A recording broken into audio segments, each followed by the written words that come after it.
ಮೊದಲ ಪಂದ್ಯದಲ್ಲೇ ಆರ್ಸಿಬಿ ರೋಚಕ ಗೆಲುವನ್ನ ಕಂಡುಕೊಂಡಿದೆ.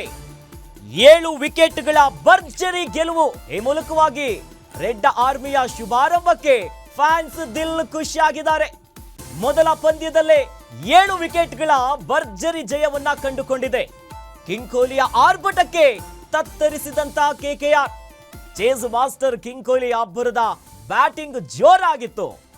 8 ವಿಕೆಟ್ ನಷ್ಟಕ್ಕೆ 174 ರನ್ ಅನ್ನ ಕಲೆ ಹಾಕಿದ್ದಂತ ಕೆಕೆಆರ್ ಇನ್ನು ಭರ್ಜರಿಯಾಗಿ ಇವತ್ತು ಮೊದಲ ಪಂದ್ಯದಲ್ಲೇ ಆರ್ಸಿಬಿ ಗೆಲುವನ್ನ ತನ್ನದಾಗಿಸಿಕೊಂಡಿರುವಂತದ್ದು. ಈಡನ್ ಗಾರ್ಡ್ನಲ್ಲಿ ಅಂದ್ರೆ ಇವತ್ತು ಸಿಟಿ ಆಫ್ ಜಾಯ್ ಕೋಲ್ಕತ್ತಾದಲ್ಲಿ ಏನೆಲ್ಲ ಸಾಕಷ್ಟು ನಿರೀಕ್ಷೆ ಇತ್ತು, ಮೊದಲ ಪಂದ್ಯ ದೇವರಿಗ ಅಥವಾ ಏನು ಅಂತ. ಆದ್ರೆ ಆರ್ಸಿಬಿಯ ಅಭಿಮಾನಿಗಳಿಗೆ ಇದು ಗುಡ್ ನ್ಯೂಸ್. ಶುಭಾರಂಭವನ್ನ ಕಂಡಿದೆ. ಕಿಂಗ್ ಕೊಹ್ಲಿ ಅವರ ಆರ್ಭಟಕ್ಕೆ ಕೆಕೆಆರ್ ಅಕ್ಷರಶಃ ತತ್ತರಿಸಿದ್ರು. ಯಾಕಂದ್ರೆ ಆ ರೀತಿಯಾದಂತ ಬೌಂಡ್ರಿಗಳು ಇವತ್ತು ಕಂಡು ಬಂದಿತ್ತು. ಯಾಕಂದ್ರೆ ಉದ್ಘಾಟನಾ ಪಂದ್ಯದಲ್ಲೇ ಗೆದ್ದು ಬೀಗಿದ್ದಾರೆ ರಾಯಲ್ ಚಾಲೆಂಜರ್ಸ್ ಬೆಂಗಳೂರು ತಂಡ. ಇನ್ನು ಆರ್ಸಿಬಿ ತಂಡದ ಪರ ವಿರಾಟ್ ಕೊಹ್ಲಿ ಅವರ ವಿರಾಟ ದರ್ಶನವೇ ಇವತ್ತಿತ್ತು. ಯಾಕಂದ್ರೆ ಕೋಲ್ಕತ್ತಾದ ಈಡನ್ ಗಾರ್ಡನ್ ಸ್ಟೇಡಿಯಂನಲ್ಲಿ ನಡೆದಂತಹ 2025ರ IPLನ ಉದ್ಘಾಟನಾ ಪಂದ್ಯದಲ್ಲಿ ಭರ್ಜರಿಯಾಗಿ ಗೆದ್ದು ಬಿಗಿರುವಂಥದ್ದು ನಮ್ಮ ಆರ್ಸಿಬಿ.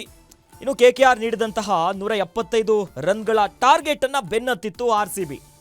ಈ ಟಾರ್ಗೆಟ್ ಅನ್ನ ಬೆನ್ನತ್ತಿ ಭರ್ಜರಿಯಾಗಿ ಗೆಲುವನ್ನ ಕಂಡುಕೊಂಡಿದೆ. ಅಮೋಘವಾದಂತ ಬ್ಯಾಟಿಂಗ್ ಪ್ರದರ್ಶನವನ್ನ ಕೊಹ್ಲಿ ನೀಡಿದ್ರು. ಆರಂಭದಲ್ಲೇ ಅಗ್ರೆಸಿವ್ನಿಂದ ಬ್ಯಾಟ್ ಬೀಸಿದ್ದಾರೆ ವಿರಾಟ್ ಕೊಹ್ಲಿ ಅವರಿವತ್ತು. ಸ್ಫೋಟಕವಾಗಿ ಅರ್ಧ ಶತಕವನ್ನ ಸಿಡಿಸಿದ್ರು.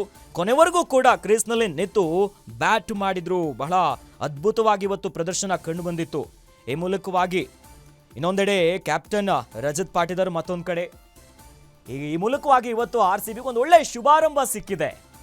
ನೀಟಾಗಿ 8 ವಿಕೆಟ್ ನಷ್ಟಕ್ಕೆ 174 ರನ್ ಅನ್ನ ಕಲೆ ಹಾಕಿತ್ತು ಕೆಕೆಆರ್. ಆದರೆ ಇವತ್ತು ನಮ್ಮ ರೆಡ್ ಆರ್ಮಿಯ ಆರ್ಭಟಕ್ಕೆ ತತ್ತರಿಸಿ ಹೋಗ್ಬಿಟ್ಟಿದ್ದಾರೆ. ಒಟ್ಟಿನಲ್ಲಿ ಉದ್ಘಾಟನಾ ಪಂದ್ಯದಲ್ಲೇ ಇವತ್ತು ಒಂದು ಬಿಗ್ ಎನರ್ಜಿ ಮೂಲಕವಾಗಿ ಕಮ್ ಬ್ಯಾಕ್ ಕೊಟ್ಟು ಮೊದಲ ಪಂದ್ಯವನ್ನ ಭರ್ಜರಿಯಾಗಿ ಆರ್ಸಿಬಿ ಗೆದ್ದಿದೆ.